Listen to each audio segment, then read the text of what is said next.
The Book of Esther. Now it came to pass in the days of Ahasuerus, this was the Ahasuerus who reigned over 127 provinces from India to Ethiopia. In those days when King Ahasuerus sat on the throne of his kingdom, which was in Shushan the citadel, that in the 3rd year of his reign he made a feast for all his officials and servants, the powers of Persia and Media, the nobles, and the princes of the provinces being before him, when he showed the riches of his glorious kingdom and the splendor of his excellent majesty for many days, 180 days in all. And when these days were completed, the king made a feast lasting 7 days for all the people who were present in Shushan the citadel, from great to small, in the court of the garden of the king's palace.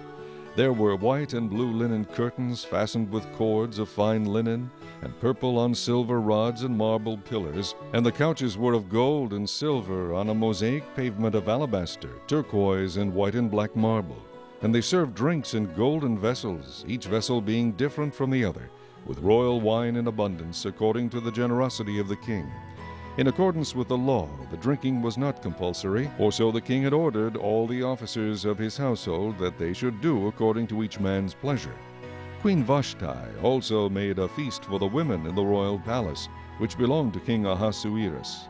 On the 7th day, when the heart of the king was merry with wine, he commanded Mehuman, Biztha, Harbona, Bigtha, Habagtha, Zethar, and Carcas, 7 eunuchs who served in the presence of King Ahasuerus, to bring Queen Vashti before the king, wearing her royal crown, in order to show her beauty to the people and the officials, for she was beautiful to behold. But Queen Vashti refused to come at the king's command, brought by his eunuchs. Therefore the king was furious, and his anger burned within him. Then the king said to the wise men who understood the times, for this was the king's manner toward all who knew law and justice, those closest to him being Karshina, Shethar, Admatha, Tarshish, Meres, Marsina, and Memucan, the 7 princes of Persia and Media, who had access to the king's presence and who ranked highest in the kingdom, what shall we do to Queen Vashti according to law, because she did not obey the command of King Ahasuerus, brought to her by the eunuchs? And Memucan answered before the king and the princes, Queen Vashti has not only wronged the king, but also all the princes and all the people who are in all the provinces of King Ahasuerus. For the queen's behavior will become known to all women, so that they will despise their husbands in their eyes, when they report, King Ahasuerus commanded Queen Vashti to be brought in before him, but she did not come. This very day the noble ladies of Persia and Media will say to all the king's officials that they have heard of the behavior of the queen. Thus there will be excessive contempt and wrath. If it pleases the king, let a royal decree go out from him, and let it be recorded in the laws of the Persians and the Medes, so that it will not be altered, that Vashti shall come no more before King Ahasuerus, and let the king give her royal position to another who is better than she. When the king's decree which he will make is proclaimed throughout all his empire, for it is great, all wives will honor their husbands both great and small. And the reply pleased the king and the princes, and the king did according to the word of Memucan. Then he sent letters to all the king's provinces, to each province in its own script, and to every people in their own language, that each man should be master in his own house, and speak in the language of his own people. Chapter 2. After these things, when the wrath of King Ahasuerus subsided, he remembered Vashti, what she had done, and what had been decreed against her. Then the king's servants who attended him said, Let beautiful young virgins be sought for the king, and let the king appoint officers in all the provinces of his kingdom, that they may gather all the beautiful young virgins to Shushan, the citadel, into the women's quarters, under the custody of Hegai, the king's eunuch, custodian of the women, and let beauty preparations be given them. Then let the young woman who pleases the king be queen instead of Vashti. This thing pleased the king, and he did so. In Shushan the citadel there was a certain Jew whose name was Mordecai, the son of Jair, the son of Shimei, the son of Kish, a Benjamite. Kish had been carried away from Jerusalem with the captives who had been captured with Jeconiah, king of Judah, whom Nebuchadnezzar, the king of Babylon, had carried away. And Mordecai had brought up Hadassah, that is Esther, his uncle's daughter, for she had neither father nor mother. The young woman was lovely and beautiful. When her father and mother died, Mordecai took her as his own daughter, So it was, when the king's command and decree were heard, and when many young women were gathered at Shushan the citadel, under the custody of Hegai, that Esther also was taken to the king's palace, into the care of Hegai, the custodian of the women. Now the young woman pleased him, and she obtained his favor. So he readily gave beauty preparations to her, besides her allowance. Then 7 choice maidservants were provided for her from the king's palace, and he moved her and her maidservants to the best place in the house of the women. Esther had not revealed her people or family, for Mordecai had charged her not to reveal it. And every day Mordecai paced in front of the court of the women's quarters to learn of Esther's welfare and what was happening to her. Each young woman's turn came to go in to King Ahasuerus after she had completed 12 months' preparation according to the regulations for the women, for thus were the days of their preparation apportioned, 6 months with oil of myrrh, and 6 months with perfumes and preparations for beautifying women. Thus prepared, each young woman went to the king, and she was given whatever she desired to take with her from the women's quarters to the king's palace. In the evening she went, and in the morning she returned to the second house of the women, to the custody of Shaashgaz, the king's eunuch, who kept the concubines. She would not go in to the king again, unless the king delighted in her and called for her by name. Now when the turn came for Esther, the daughter of Abihail, the uncle of Mordecai, who had taken her as his daughter, to go into the king, she requested nothing but what Hegai, the king's eunuch, the custodian of the women, advised. And Esther obtained favor in the sight of all who saw her. So Esther was taken to King Ahasuerus into his royal palace in the 10th month, which is the month of Tebeth, in the 7th year of his reign. The king loved Esther more than all the other women, and she obtained grace and favor in his sight more than all the virgins. So he set the royal crown upon her head, and made her queen instead of Vashti. Then the king made a great feast, the feast of Esther, for all his officials and servants, and he proclaimed a holiday in the provinces, and gave gifts according to the generosity of the king. When virgins were gathered together a second time, Mordecai sat within the king's gate. Now Esther had not revealed her family and her people, just as Mordecai had charged her, for Esther obeyed the command of Mordecai, as when she was brought up by him.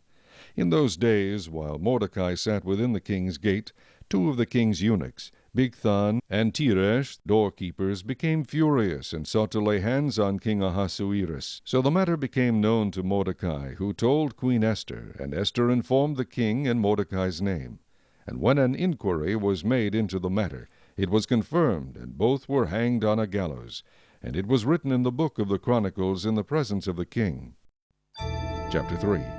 After these things, King Ahasuerus promoted Haman, the son of Hammedatha the Agagite, and advanced him, and set his seat above all the princes who were with him. And all the king's servants who were within the king's gate bowed and paid homage to Haman, for so the king had commanded concerning him. But Mordecai would not bow or pay homage.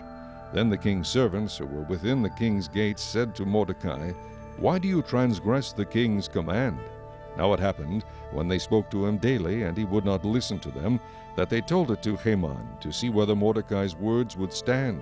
For Mordecai had told them that he was a Jew. When Haman saw that Mordecai did not bow or pay him homage, Haman was filled with wrath. But he disdained to lay hands on Mordecai alone, for they had told him of the people of Mordecai.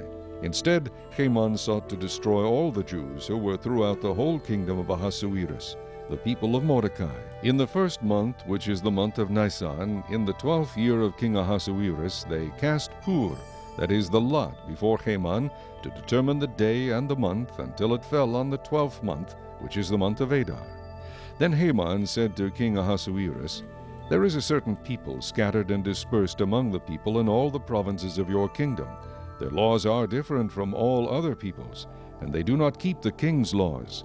Therefore it is not fitting for the king to let them remain. If it pleases the king, let a decree be written that they be destroyed, and I will pay 10,000 talents of silver into the hands of those who do the work, to bring it into the king's treasuries." So the king took his signet ring from his hand and gave it to Haman, the son of Hammedatha the Agagite, the enemy of the Jews. And the king said to Haman, "The money and the people are given to you, to do with them as seems good to you." Then the king's scribes were called on the 13th day of the 1st month, And a decree was written according to all that Haman commanded, to the king's satraps, to the governors who were over each province, to the officials of all people, to every province according to its script, and to every people in their language. In the name of King Ahasuerus it was written and sealed with the king's signet ring. And the letters were sent by couriers into all the king's provinces, to destroy, to kill, and to annihilate all the Jews, both young and old, little children and women, in one day, on the 13th day of the 12th month, which is the month of Adar, and to plunder their possessions. A copy of the document was to be issued as law in every province, being published for all people, that they should be ready for that day. The couriers went out, hastened by the king's command, and the decree was proclaimed in Shushan the citadel. So the king and Haman sat down to drink, but the city of Shushan was perplexed. Chapter 4. When Mordecai learned all that had happened, he tore his clothes and put on sackcloth and ashes, and went out into the midst of the city. He cried out with a loud and bitter cry. He went as far as the front of the king's gate, for no one might enter the king's gate clothed with sackcloth.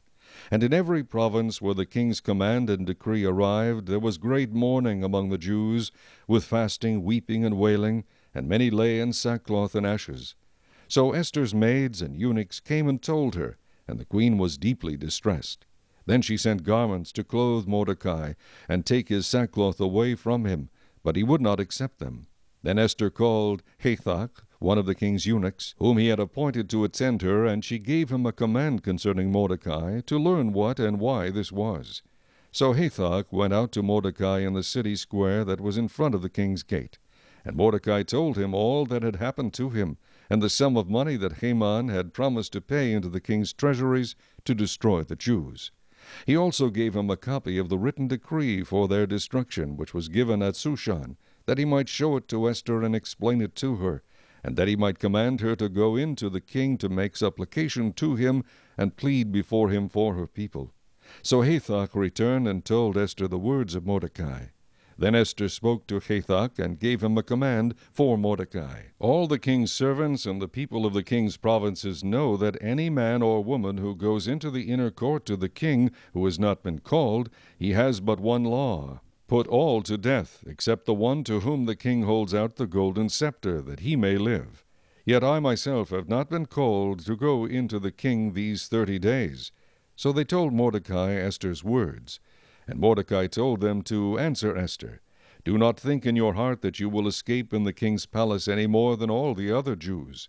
For if you remain completely silent at this time, relief and deliverance will arise for the Jews from another place, but you and your father's house will perish. Yet who knows whether you have come to the kingdom for such a time as this? Then Esther told them to reply to Mordecai, Go gather all the Jews who are present in Shushan, and fast for me, neither eat nor drink for 3 days, night or day. My maids and I will fast likewise. And so I will go to the king, which is against the law, and if I perish, I perish. So Mordecai went his way, and did according to all that Esther commanded him. Chapter 5. Now it happened on the 3rd day that Esther put on her royal robes and stood in the inner court of the king's palace, across from the king's house, while the king sat on his royal throne in the royal house, facing the entrance of the house. So it was, when the king saw Queen Esther standing in the court, that she found favor in his sight, and the king held out to Esther the golden scepter that was in his hand. Then Esther went near and touched the top of the scepter. And the king said to her, What do you wish, Queen Esther? What is your request? It shall be given to you up to half the kingdom. So Esther answered, If it pleases the king, let the king and Haman come today to the banquet that I have prepared for him. Then the king said, Bring Haman quickly, that he may do as Esther has said. So the king and Haman went to the banquet that Esther had prepared. At the banquet of wine the king said to Esther, What is your petition? It shall be granted to you. What is your request? Up to half the kingdom it shall be done. Then Esther answered and said, My petition and request is this. If I have found favor in the sight of the king, and if it pleases the king to grant my petition and fulfill my request, then let the king and Haman come to the banquet which I will prepare for them, and tomorrow I will do as the king has said. So Haman went out that day joyful and with a glad heart. But when Haman saw Mordecai in the king's gate, and that he did not stand or tremble before him, he was filled with indignation against Mordecai. Nevertheless, Haman restrained himself and went home. And he sent and called for his friends and his wife Zeresh. Then Haman told them of his great riches, the multitude of his children, everything in which the king had promoted him, and how he had advanced him above the officials and servants of the king. Moreover, Haman said, "Besides, Queen Esther invited no one but me to come in with the king to the banquet that she prepared, and tomorrow I am again invited by her, along with the king. Yet all this avails me nothing so long as I see Mordecai the Jew sitting at the king's gate." Then his wife Zeresh and all his friends said to him, "Let a gallows be made, 50 cubits high, and in the morning suggest to the king that Mordecai be hanged on it. Then go merrily with the king to the banquet." And the thing pleased Haman, so he had the gallows made.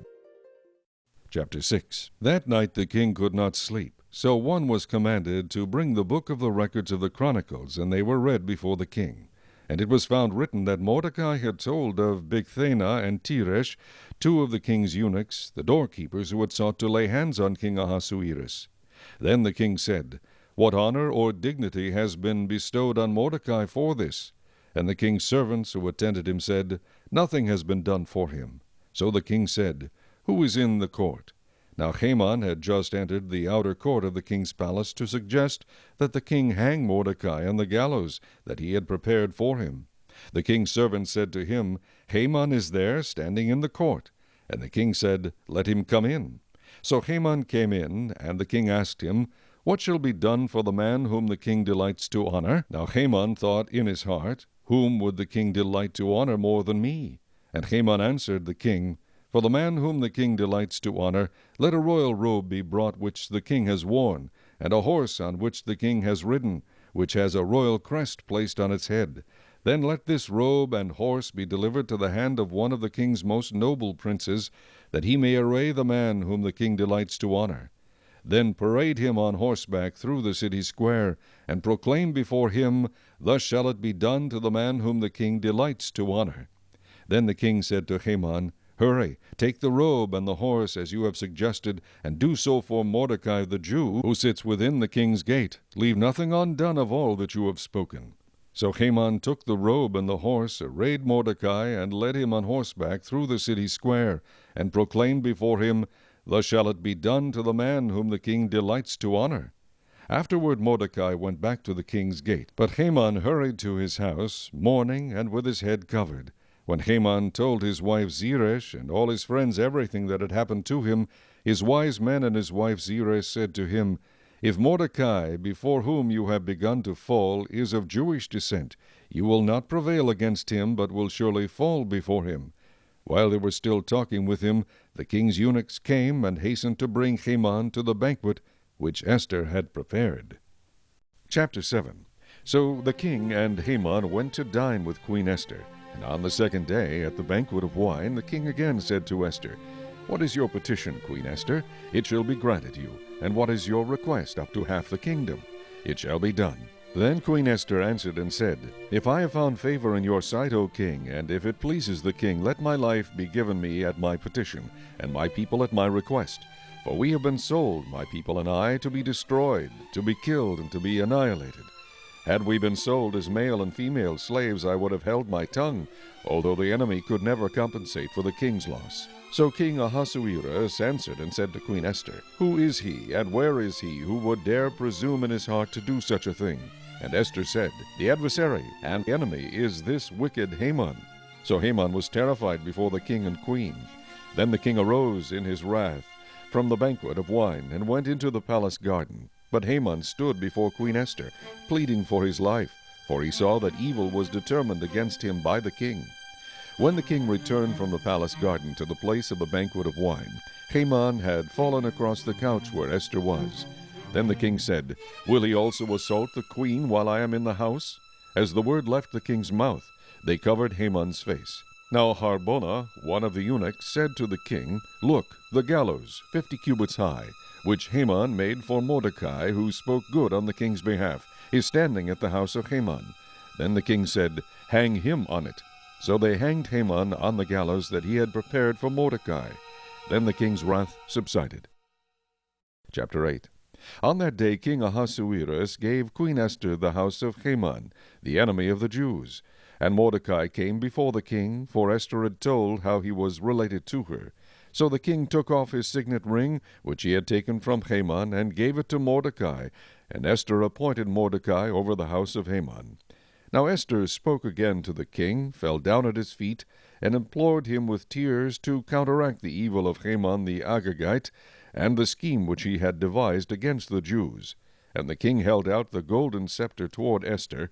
So Esther arose and stood before the king, and said, If it pleases the king, and if I have found favor in his sight, and the thing seems right to the king, and I am pleasing in his eyes, let it be written to revoke the letters devised by Haman, the son of Hammedatha the Agagite, which he wrote to annihilate the Jews who are in all the king's provinces. For how can I endure to see the evil that will come to my people? Or how can I endure to see the destruction of my countrymen? Then King Ahasuerus said to Queen Esther and Mordecai the Jew, Indeed, I have given Esther the house of Haman, and they have hanged him on the gallows because he tried to lay his hand on the Jews. You yourselves write a decree concerning the Jews, as you please, in the king's name, and seal it with the king's signet ring. For whatever is written in the king's name and sealed with the king's signet ring, no one can revoke. So the king's scribes were called at that time in the 3rd month, which is the month of Sivan, on the 23rd day, and it was written according to all that Mordecai commanded, to the Jews, the satraps, the governors, and the princes of the provinces from India to Ethiopia, 127 provinces in all, to every province in its own script, to every people in their own language, and to the Jews in their own script and language. And he wrote in the name of King Ahasuerus, sealed it with the king's signet ring, and sent letters by couriers on horseback, riding on royal horses bred from swift steeds. By these letters the king permitted the Jews who were in every city to gather together and protect their lives, to destroy, kill, and annihilate all the forces of any people or province that would assault them, both little children and women, and to plunder their possessions. On one day in all the provinces of King Ahasuerus, on the 13th day of the 12th month, which is the month of Adar, a copy of the document was to be issued as a decree in every province, and published for all people, so that the Jews would be ready on that day to avenge themselves on their enemies. The couriers who rode on royal horses went out, hastened and pressed on by the king's command, and the decree was issued in Shushan the citadel. So Mordecai went out from the presence of the king in royal apparel of blue and white, with a great crown of gold, and a garment of fine linen and purple. And the city of Shushan rejoiced and was glad. The Jews had light and gladness, joy and honor. And in every province and city, wherever the king's command and decree came, the Jews had joy and gladness, a feast and a holiday. Then many of the people of the land became Jews, because fear of the Jews fell upon them. Chapter 9. Now in the 12th month, that is the month of Adar, on the 13th day, the time came for the king's command and his decree to be executed. On the day that the enemies of the Jews had hoped to overpower them, the opposite occurred, in that the Jews themselves overpowered those who hated them. The Jews gathered together in their cities throughout all the provinces of King Ahasuerus to lay hands on those who sought their harm. And no one could withstand them, because fear of them fell upon all people. And all the officials of the provinces, the satraps, the governors, and all those doing the king's work, helped the Jews, because the fear of Mordecai fell upon them. For Mordecai was great in the king's palace, and his fame spread throughout all the provinces. For this man Mordecai became increasingly prominent. Thus the Jews defeated all their enemies with the stroke of the sword, with slaughter and destruction, and did what they pleased with those who hated them. And in Shushan the citadel the Jews killed and destroyed 500 men, also Parshandatha, Dalphon, Aspatha, Poratha, Adeliah, Aradatha, Parmashta, Arasai, Aradai, and Vajezatha. The 10 sons of Haman, the son of Hammedatha, the enemy of the Jews, they killed, but they did not lay a hand on the plunder. On that day the number of those who were killed in Shushan the citadel was brought to the king. And the king said to Queen Esther, The Jews have killed and destroyed 500 men in Shushan the citadel, and the 10 sons of Haman. What have they done in the rest of the king's provinces? Now, what is your petition? It shall be granted you. Or what is your further request? It shall be done. Then Esther said, If it pleases the king, let it be granted to the Jews who are in Shushan to do again tomorrow, according to today's decree, and let Haman's 10 sons be hanged on the gallows. So the king commanded this to be done. The decree was issued in Shushan, and they hanged Haman's 10 sons. And the Jews who were in Shushan gathered together again on the 14th day of the month of Adar, and killed 300 men at Shushan, but they did not lay a hand on the plunder. The remainder of the Jews in the king's provinces gathered together and protected their lives, had rest from their enemies, and killed 75,000 of their enemies, but they did not lay a hand on the plunder. This was on the 13th day of the month of Adar, and on the 14th of the month they rested and made it a day of feasting and gladness. But the Jews who were at Shushan assembled together on the 13th day, as well as on the 14th, and on the 15th of the month they rested, and made it a day of feasting and gladness. Therefore the Jews of the villages who dwelt in the unwalled towns celebrated the 14th day of the month of Adar with gladness and feasting, as a holiday, and for sending presents to one another. And Mordecai wrote these things and sent letters to all the Jews, near and far, who were in all the provinces of King Ahasuerus, to establish among them that they should celebrate yearly the 14th and 15th days of the month of Adar, as the days on which the Jews had rest from their enemies, as the month which was turned from sorrow to joy for them, and from mourning to a holiday, that they should make them days of feasting and joy, of sending presents to one another and gifts to the poor. So the Jews accepted the custom which they had begun, as Mordecai had written to them, because Haman the son of Hammedatha the Agagite, the enemy of all the Jews, had plotted against the Jews to annihilate them, and had cast Pur, that is the lot, to consume them and destroy them. But when Esther came before the king, he commanded by letter that this wicked plot which Haman had devised against the Jews should return on his own head, and that he and his son should be hanged on the gallows. So they called these days Purim, after the name Pur. Therefore, because of all the words of this letter, what they had seen concerning this matter, and what had happened to them, the Jews established and imposed it upon themselves and their descendants, and all who would join them, that without fail they should celebrate these 2 days every year, according to the written instructions and according to the prescribed time, that these days should be remembered and kept throughout every generation, every family, every province, and every city, that these days of Purim should not fail to be observed among the Jews, and that the memory of them should not perish among their descendants. Then Queen Esther, the daughter of Abihail, with Mordecai the Jew, wrote with full authority to confirm this second letter about Purim. And Mordecai sent letters to all the Jews, to the 127 provinces of the kingdom of Ahasuerus, with words of peace and truth, to confirm these days of Purim at their appointed time, as Mordecai the Jew and Queen Esther had prescribed for them, and as they had decreed for themselves and their descendants concerning matters of their fasting and lamenting.